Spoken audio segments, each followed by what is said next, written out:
बोलो बजरंग बली जय हो, श्यावर रामचंद्र की जय हो, गौ माता की जय।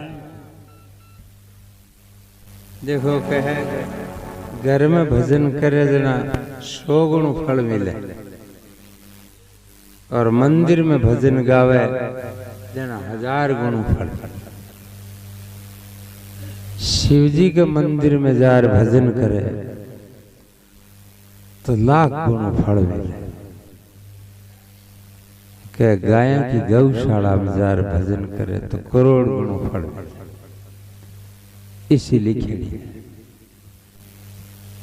गाय के खुर में 8 सिद्धि नवनिधि, 8 सिद्धि नवनिधि को अधिपति देवता हनुमान जी, अष्ट सिद्धि नवनिधि के दाता अश्वर दीन जानकी माता, सीता जी वरदान दी। सीता जी है, हनुमान जी ने वरदान दियो 8 सिद्धि नवनिधि को तू दाता है। 8 सिद्धि नवनिधि गाय के खुर में। गाय एक बात और है भाई, गाय जलमेड़ी को नहीं है। और एक और अपनी माँ भी जलमेड़ी को नहीं। रामायण में लिखे ऐजन्म है माँ, माँ ऐजन्म है। माँ किसी की बेटी ही जन्मी जन, थोड़ी बड़ी हुई जन गांव की छोरी होगी, लड़की होगी, और परणादी जन बहू होगी, और आपा जन्म गया जन अपनी माँ होगी। आपा बेन जलमेड़ी कद देखी रामायण में चौपाई है, माँ ऐजन्मा है। तो गाय है कि ऐजन्मा है। आ तो 14 रत्न में निकली, 14 रत्न में निकली बीरू गोवंश, 14 रत्न में निकली जन कामधेनु गाय ना हो। और कामधेनु के वास्ते राजा सहस्राबाहु जमदग्नि ऋषि ने मारी गाय थी।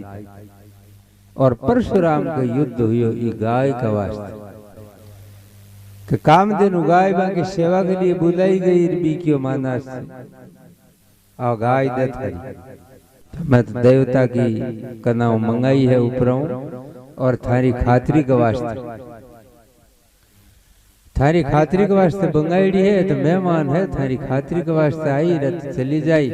और भी गाय के वास्ते युद्ध छिड़ने हो, जमदग्नि ऋषि ने आपका प्राण गंवाना पड़ा। बोई वंश गाया को है। एक पंडित ने पूछो कोई राज दरबार में कि दूध किस जानवर को चोखो हो। पंडित कहो भाई दूध तो भैंस को चोखो हो। क्यों भैंस को किया महाराज थे, बस ब्राह्मण और था ना तो ठाको नहीं। दूध तो गाय को सुनान चोखो है। गाय को कना पूछो तो जानवरों को कहे। तो जानवर में भेड़ बकरी भी है, सांड भी है, घोड़ी भी है, गद्दी भी है, कुत्ती भी है। दूध तो सब को वह जानवर बस अगले